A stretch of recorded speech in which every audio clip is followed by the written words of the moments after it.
Chief justice of Pakistan قاضی فائز عیسیٰ صاحب نے attorney general منصور عثمان اعوان صاحب سے سوال کیا کہ کیا عدالت جو ہے وہ اس ضمن کے اندر ہائی کورٹس کو کوئی اگر ہدایت دے تو کیا اس میں مداخلت ہوگی، کیونکہ وہ انہوں نے پہلے یہ بات کر دی تھی کہ اندرونی طور پہ بھی ہو تو وہ مداخلت، کسی کی نظریات بھی تھوپے جانا وہ بھی مداخلت ہے۔ تو اٹارنی جنرل صاحب نے جواباً کہا کہ ہائی کورٹ کے پاس خود توہین عدالت کا نوٹس لینے کا اختیار ہے۔ بلوچستان ہائی کورٹ کے ججز کی طرف سے اس ضمن میں کوئی تجاویز نہ آنے پہ جسٹس عطر من اللہ صاحب نے ریمارکس دیے۔ جب ہر طرف سے تجاویز آئیں، لاہور ہائی کورٹ سے بھی آئیں، اسلام آباد ہائی کورٹ سے بھی آئیں، ادھر سے نہیں آئیں، تو انہوں نے کچھ نہ کہتے ہوئے یہ کہا ہے کہ سب کچھ کہہ دیا ہے، یعنی عدالتی معاملات میں مداخلت ہو رہی ہے۔ انہوں نے ایزیوم کیا کہ بلوچستان کی طرف سے جو نہیں آیا، کچھ بھی انہوں نے نہیں بولا، تو اس پر چیف جسٹس نے غصے کا اظہار کرتے ہوئے کہا کہ تمام کو تنقید کا نشانہ بنانا مناسب نہیں ہے۔ انہوں نے کہا کہ وہ بھی 4 سال تک بلوچستان ہائی کورٹ کے چیف جسٹس رہے ہیں، انہوں نے تو کسی قسم کا دباؤ قبول نہیں کیا۔ جسٹس عطر من اللہ صاحب نے کہا کہ ان کے ریمارکس کا یہ مطلب نہیں ہے، انہوں نے کہا کہ وہ بھی اسلام آباد ہائی کورٹ کے چیف جسٹس رہے ہیں، لیکن کسی نے بھی ان کے امور میں مداخلت کرنے کی جرت نہیں کی۔ دوران سماعت بینچ میں شامل جسٹس منصور علی شاہ صاحب نے کہا کہ جب وہ لاہور ہائی کورٹ کے جج رہے تو ان کے معاملات کے اندر کبھی مداخلت نہیں ہوئی۔ انہوں نے کہا کہ مداخلت کہیں نہ کہیں ضرور ہوتی ہے۔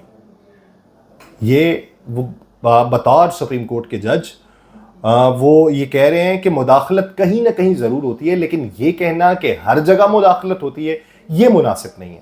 چیف جسٹس نے اس موقع کے اوپر یہ کہا کہ اگر میرے کام میں مداخلت ہو اور میں اسے روک نہ سکوں تو مجھے گھر چلے جانا چاہیے۔ یعنی یہ ایک جواب ہے ان 6 ججز کے لیے کہ یہ روکنا آپ کا کام ہے۔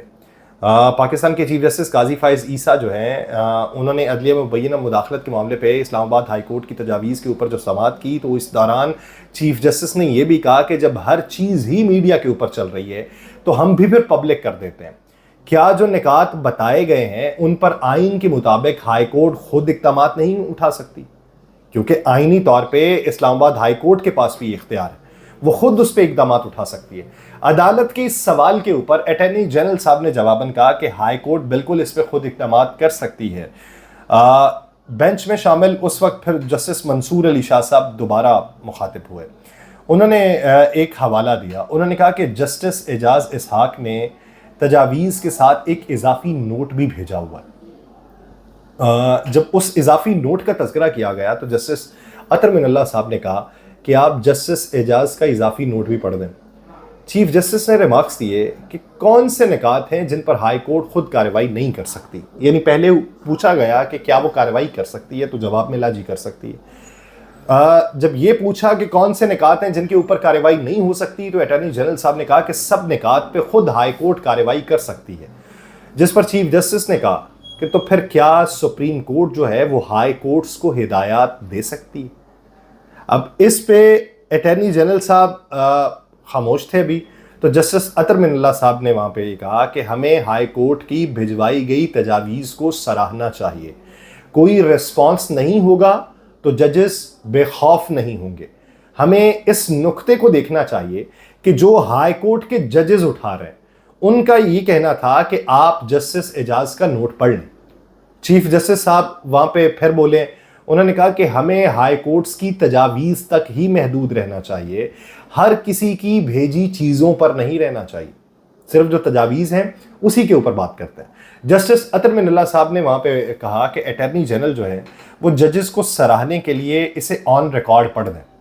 ججز جو کہہ رہے ہیں وہ یہ ہے کہ مداخلت ہے اور ایک مسلسل جاری معاملہ۔ تو آج کی اس سماعت کے دوران چیف جسٹس نے ایک اور بات کی، انہوں نے کہا کہ بیوروکریسی کے اوپر بھی دباؤ ہوتا ہے، ان کو بھی فون کالز آتی ہیں، کچھ لوگ جو ہیں وہ کام کر دیتے ہیں، کچھ ڈٹ جاتے ہیں، جو ڈٹ جاتے ہیں انہیں OSD بنا دیا جاتا ہے، تو ججز کو بھی ڈٹ جانا چاہیے۔ یہ ان کی طرف سے ایک پیغام ہے، لیکن کلی طور کے اوپر جب اس پہ سماعت ہو رہی ہے اور اس پہ کھلے عام تبصرے ہو رہے ہیں تو کیا یہ پاکستانی تاریخ میں ایک نیا موڑ جنم لے رہا ہے؟ کیا ہم ایک نئی تاریخ لکھ رہے ہیں اور اس تاریخ میں آنے والے دنوں میں کیا ہوگا؟ یہ ایک پاکستان کے لیے گیم چینجر مومنٹ ثابت ہوگا۔ دوسری طرف بات کرتے ہیں عدت میں نکاح کیس کے حوالے سے۔ عدت میں نکاح کیس میں سزا کے خلاف عمران خان کی اپیل کے اوپر سماعت کے دوران خاور مانیکا اور عمران خان صاحب کے جو وکیل ہیں سلمان اکرم راجہ، ان میں تلخ جملوں کا تبادلہ ہوا ہے۔ یہ جو سماعت تھی یہ اسلام آباد کے ڈسٹرکٹ اینڈ سیشن کورٹ کے جج شاہ رخ ارجمن کر رہے تھے، تو انہوں نے عدت میں نکاح کیس میں سزا کے خلاف بانی P T I Imran Khan اور بشرا بی بی کی اپیلوں پہ سماعت کی، جس سلسلے میں شکایت کنندہ جو تھے وہ خاور مانیکا تھے اور عمران خان کے وکیل سلمان اکرم راجہ عدالت کے اندر پیش تھے۔ دوران سماعت خاور مانیکا نے جج شاہ رخ ارجمن پر عدم اعتماد کا اظہار کر دیا اور انہوں نے کہا کہ میرے خاندان کو تباہ کر دیا گیا، آپ کے گھر کے ساتھ یہ ہو تو پھر پتہ چلے۔ انہوں نے کہا مجھے نہیں لگتا کہ مجھے انصاف ملے گا، آپ یہ کیس ٹرانسفر کر دیں۔ جس پہ جج صاحب نے کہا کہ آپ نے یہ کیسے سوچ لیا، کیا کوئی ثبوت ہے آپ کے پاس؟ آپ کے پاس ثبوت ہے کہ میں پی ٹی آئی کے لیے ہمدردی دکھاتا ہوں؟ تو انہوں نے کہا عدالت میں ہوں، آپ بتا دیں مجھ پر کیا الزام ہے۔ میرے 21 سال کے کریئر میں پہلی بار ہوا ہے کہ مجھ پر اعتراض ہوا ہے۔ یہ شاہ رخ ارجمن صاحب نے وہاں پہ بات کی۔ انہوں نے کہا کل مجھے بھی قبر میں جانا ہے اور آپ کو بھی، میرے لیے یہ کرسی اہم نہیں ہے۔ خاور مانیکا اور عمران خان کے وکیل سلمان اکرم راجہ کے درمیان وہاں پہ بات ہوئی۔ سلمان اکرم راجہ نے خاور مانیکا سے متعلق کہا کہ یہ بندہ جھوٹا ہے، انتہا کا جھوٹا ہے۔ اس پر خاور مانیکا نے جواب دیا کہ ٹرائل کے دوران عمران خان نے سلمان اکرم کو تھپکی دی تو یہ گند اچھالنے لگے۔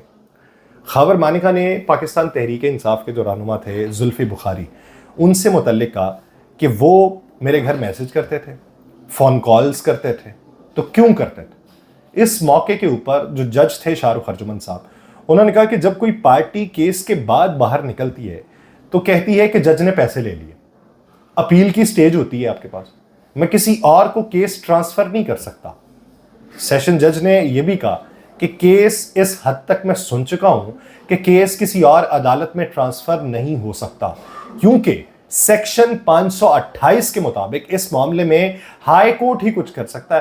ہائی کورٹ اگر یہ ڈائریکشن دے دے تو کیس آپ ٹرانسفر کروا لیں، بصورت دیگر یہ کیس ٹرانسفر نہیں ہو سکتا۔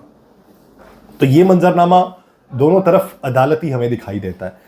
تیسری طرف ایک چیز ہمیں اور بھی دکھائی دیتی ہے کہ شیریں مزاری صاحبہ جو ایک لمبے عرصے سے خاموش تھیں، آج کے دن وہ اپیئر ہوتی ہیں اور بیان دیتی ہیں۔ یہ الگ بات کہ وہ کہتی ہیں میں سیاست سے ابھی الگ ہوں۔